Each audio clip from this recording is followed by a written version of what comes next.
Hey guys, Sovietdeath here. Just wanted to do a quick little tutorial video on the basic training. Now, you're asking, why is Soviet doing a basic training video? Well, let's just say this. There's a lot of people that have not done the basic training. So what I'm going to do is I'm going to work together with you to complete the training and give my little hints and tips along the way. Now we're just, loading up the basic training map. Welcome to the field, Commander. We're gonna put you and your crew through some training exercises. That Sherman tank you're driving is just a loner, so don't get too comfy. Aim your camera at the vehicle to your right by moving the analog stick. Alright. Your tank's turret follows the camera as you move it. First of all, I'm going to complete this Good. quick Now part aim of at the the tutorial ambulance to your tank's left. so that we can move on to what I want to. Alright, move up to the marked location. Alright, just to let everybody know, I actually use the Control B setup for controls.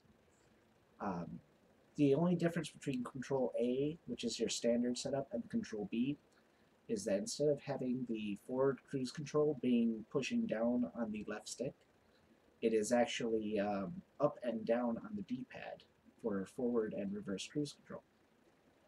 Now, one thing that a lot of people have been a little bit miffed about is sometimes when they are turning their tank left and right while in a set position, their tank will all of a sudden change directions and they get stuck.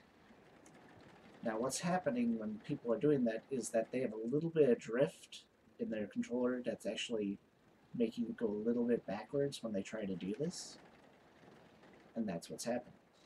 So what I do to correct this is I actually use this inverse reverse, which switches the steering direction while moving backwards to the same as forward. So for me, it's always rotate left by holding left on the stick, and always rotate right by holding right on the stick.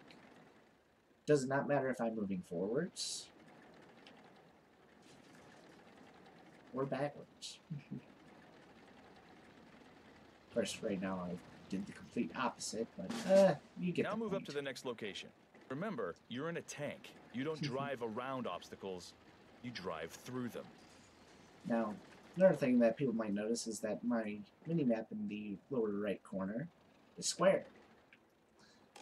It's standard as a circle, but you can change it in your video options by turning... Wait, not video options. Where is it on here? It's on the game options with toggle mini-map. So if I do this, the standard circle that everybody knows. But if I turn toggle minimap on, it actually gives me that nice square minimap I have. Another thing that people have asked me about is my red being purple instead of red. That is right in the video options for colorblind mode.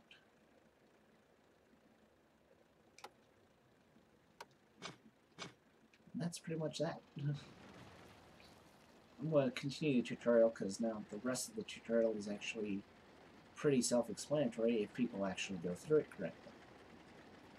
Because some people don't. Looks like you and your crew can handle the basics. Let's see if you can handle some more advanced actions.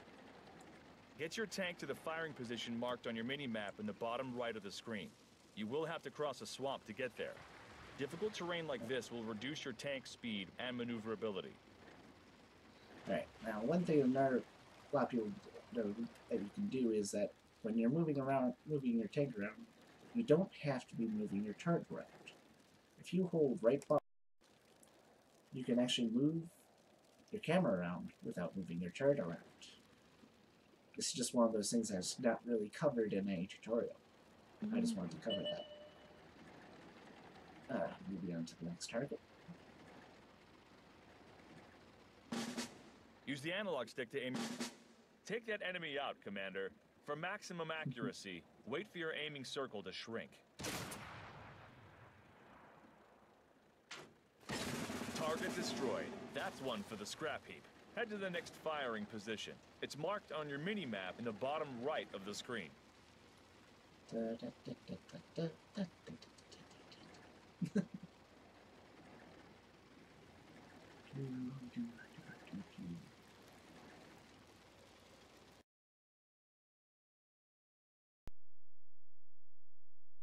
That enemy. Fire when the aiming circle has snapped onto the target. Yes. Get to a better firing position. Frontal armor is harder to penetrate, so always try to flank your enemies. Good. Now take out that tank. Aim at the sides and rear to have the best chance of doing damage.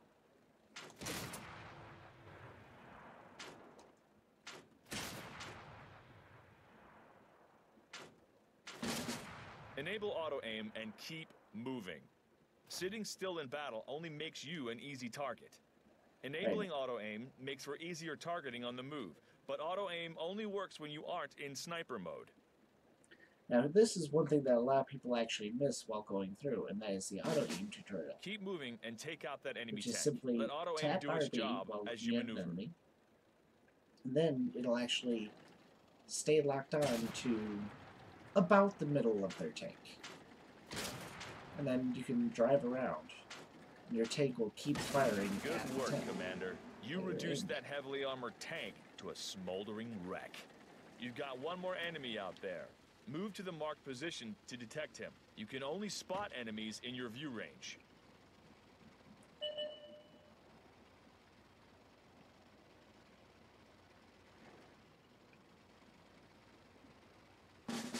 Hide your tank behind those bushes, Commander.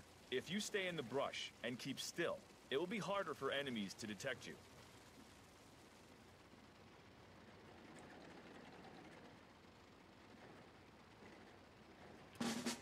Switch to sniper mode and take aim at the enemy. Now destroy that final tank. Since he is far away, you'll have to lead him by aiming at the front of the tank or just ahead of it. Now, one thing that a lot of people miss here, because there's no audio cue to do it, is that you can actually zoom in by pressing the right stick for zooming in and targeting tanks. This makes shooting at tanks a hell of a lot easier. I know people in the forums that were there for months before they even knew to do this. It's kind of sad, really, but it happens. Great work, Commander. You concealed yourself and destroyed that long-range target. So that You're pretty ready much to covers roll what out. I want See to you do. on the battlefield. And I apologize for speaking over the actual tutorial itself, but I just wanted to get that off. And have a nice day.